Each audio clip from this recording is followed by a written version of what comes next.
There has been a huge media war over President Trump's crackdown on D.C. crime, taking power over the district's police department and bringing in the FBI and the National Guard as a show of force.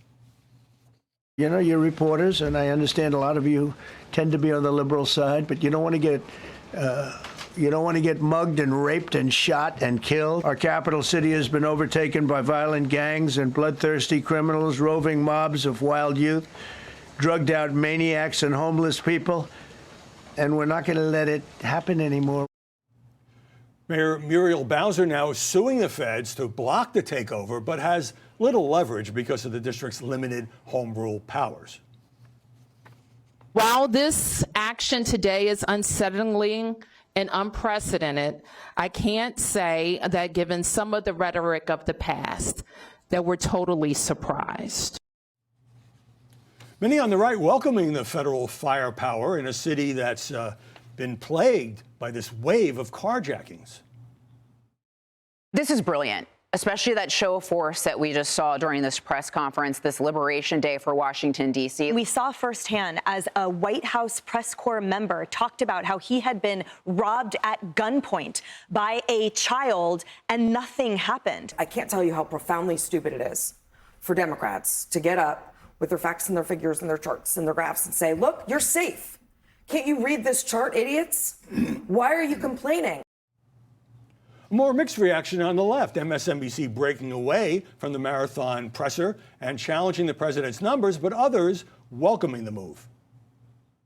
He portrayed D.C. as a city awash in crime, in crisis, a place that's unsafe to walk the streets. That's just not true. Donald Trump wants us all to be talking about his decision to send just enough National Guard troops onto the streets of Washington, D.C., so that news cameras can get pictures of them. People living in supposedly a nice part of town, downtown, where there's shootings, where there's still carjackings, where there's still muggings, where people are still getting the hell beaten out of them walking to a restaurant. Sarah, why has there been so much media criticism of Trump, especially on the left, for bringing in the FBI, the National Guard? Some of the agents will now be armed, given the level of crime here. I think the media tends to be reflexively against anything that Donald Trump does. They did this on the economy. I mean, you just heard S.E. Cupp saying, and I think that's a really salient point, Democrats in the media cherry-picked numbers off a spreadsheet and said this problem that we're not personally experiencing, that the economy is bad, can't possibly be happening because we're insulated from it. That's what's happening with crime. A lot of these journalists live in really nice neighborhoods. They're not exposed to the crime as much as other residents of D.C. That's not true. There is crime in really nice neighborhoods. Well, there's crime everywhere, but it's not nearly as bad as in Ward 7 and Ward 8, where it's the absolute worst. And so, you know, these Democrats and the media are against anything Trump tries to do. Many, as you know, on the left are accusing Trump of authoritarianism. But in the city, there are people who are afraid to walk around, especially with this wave of carjackings. Only 16 carjackings in July. I mean, that's disgraceful. So why not welcome the extra firepower? Look, I live in Ward 8. Okay, I am a Ward 8 resident in the city, and there was a time at that. Explain to people. Yeah, Ward 8 is a neighborhood that, if you know, based on all the statistics, is a quote unquote a high crime zip code. But let me be very clear. There was a time post-pandemic where we saw an increase in crime. And what we also saw was we saw both here in the District of Columbia, and I've also covered this story extensively in Forbes magazine. What we've also seen in D.C., in Baltimore, in Chicago, in Detroit, is we've seen local leadership with local community groups actually tackle this issue. They've invested in community, they've invested in rec centers, they've invested in smart local strategies, and they're actually seeing results.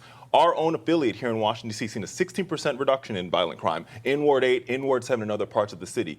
The idea that we're going to militarize and put troops on the ground and that's going to so-called wave a magic wand and solve D.C.'s crime crisis, which we don't have, by the way, or solve Baltimore's crime crisis, that's a misnomer, because what we've seen in this crime reduction, Howie, is actually this crime reduction is happening as police forces are at their smallest that we've seen them in decades. Well, since you brought it up, and Trump mentioned those other cities as well, do you see a racial aspect here? Because these cities tend to be run by Democratic mayors or have sizable black populations. Well, look, I think, where there's smoke, there is fire. And I think it's very interesting that people are talking about Ward 7 and 8, but they rarely actually talk to Ward 7 or 8 or Baltimore or Chicago residents who are living in these neighborhoods. And what we will tell you is it's not that we want more law enforcement, we want tough on crime policies. What we'll tell you is we want smart on safety policies. We all believe in public safety, and public safety is a value. But public safety means schools that work, hospitals that work, grocery stores that work, and communities where there are jobs. When that happens, people are less likely to commit crimes. The reason why there's no crimes in the Georgetown neighborhood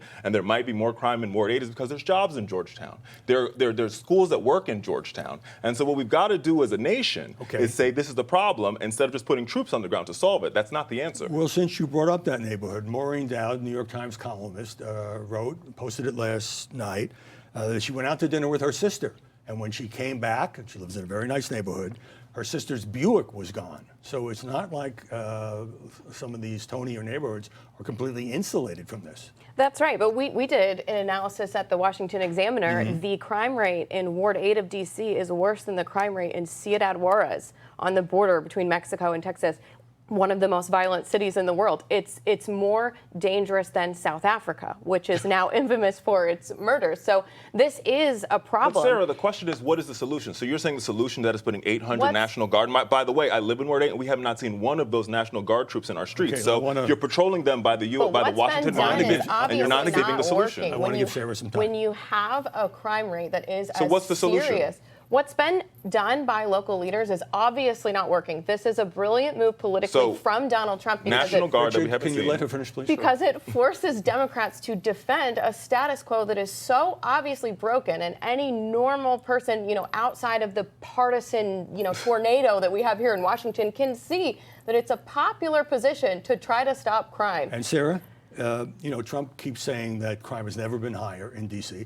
That's not true. Right. In fact, it's down 26% compared to this time last year. It's still and higher a 30-year than low. pre-pandemic levels. But who cares about statistics when you come back and your car is gone? Who cares about statistics when they've not been able to, and these are often teenagers, to deal with the carjacking problem? Well, exactly, right? People, and violent crime is not the only metric of whether a city feels unsafe. There's also, disorder and squalor that you see around the city that contributes to a sense that this isn't the city of 10 years ago, of 5 years ago, where we all used to live. That 30-year number, by the way, is pretty misleading. The murder rate is still higher than it was in 2019 pre-pandemic. Well, I also want to mention that Sean Dunn threw a Subway sandwich at one of the federal agents and was cursing him out.